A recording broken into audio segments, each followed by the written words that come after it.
शंकराचार्य जी कहाँ गए थे?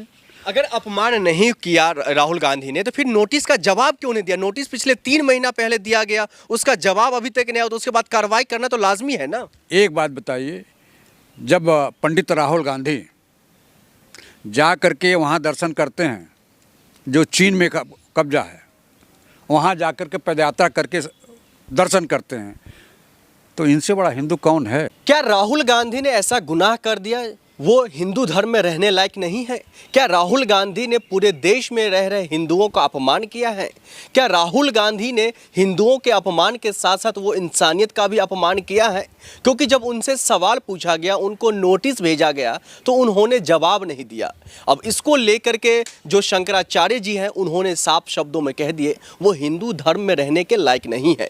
क्या मामला है, किन वजहों से उनको नोटिस दिया गया है, नोटिस कब दिया गया है, और आखिरकार उनको हिंदू धर्म से बहिष्कार करने की बातें और कर दिया गया है, ये क्या कुछ मामला है, इसी पर चर्चा करेंगे। हमारे साथ शर्मा जी मौजूद हैं। आपका बहुत बहुत स्वागत है। आप गोरखपुर से आते हैं, आप एक खुद ब्राह्मण हैं, आप हिंदू हैं। आप कैसे देख रहे हैं राहुल गांधी जी को धर्म से बाहर निकालने की बातें, उनको बहिष्कार करने की बातें, उन पर अपमान करने की बातें जो है आरोप लग रहे हैं? सबसे पहले मैं आपको बताऊं कि श्री राहुल गांधी जी ने हिंदुओं का कोई अपमान नहीं किया। राहुल गांधी जी हिंदू हैं, उनके नाना हिंदू थे, पंडित जवाहरलाल नेहरू। एकदम उनको पंडित जवाहरलाल नेहरू कहा जाता था। वो पंडितों में शिरोधार्य थे। उनका दाह संस्कार हिंदू रीति रिवाज से हुआ। उनकी बेटी श्रीमती इंदिरा गांधी, उनकी भी शादी हिंदू रीति रिवाज से हुई। उनका दाह संस्कार भी हिंदू रीति रिवाज से हुआ। इनके बेटे स्वर्गीय संजय गांधी जी के शादी ब्याह हिंदू रीति रिवाज से हुआ, और उनका दाह संस्कार भी हिंदू रीति रिवाज से हुआ।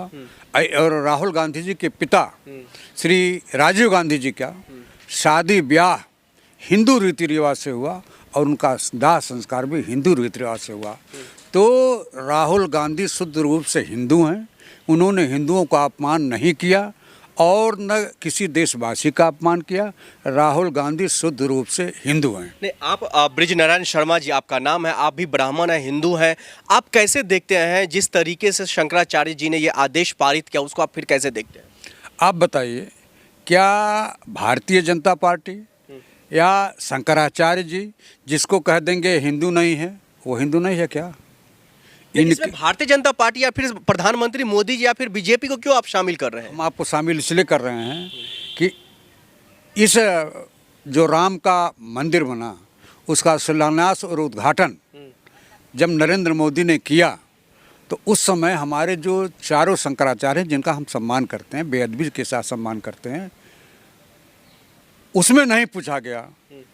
तो आप बताइए नहीं कि ये चारों हिंदुत्व के ध्वजवाहक हैं कि नहीं है? वो तो रामलला, भगवान राम का मंदिर का सब कुछ कार्यक्रम हुआ, उसमें एक भी चारों शंकराचार्य को पूछा नहीं गया। तो इस बारे में आप बताएं ना कि तब इनका हिंदुत्व कहाँ था? हिंदुत्व इनका तब क्यों नहीं जगा जब मंदिर के निर्माण में इन लोगों को, चारों लोगों को नहीं पूछा गया? नहीं, तो आप जब इतने बारीक से बता रहे हैं, तो मनुस्मृति का अपमान हिंदुओं का अपमान नहीं है?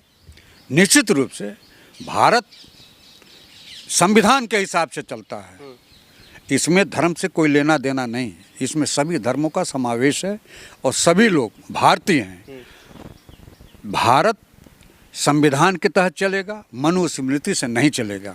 आप बताइए ना, जो संविधान को लिखा डॉक्टर भीमराव अंबेडकर ने भी उसको जलाया है, मनुस्मृति को जलाया है।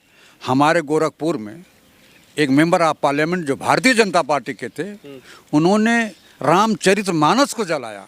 उस समय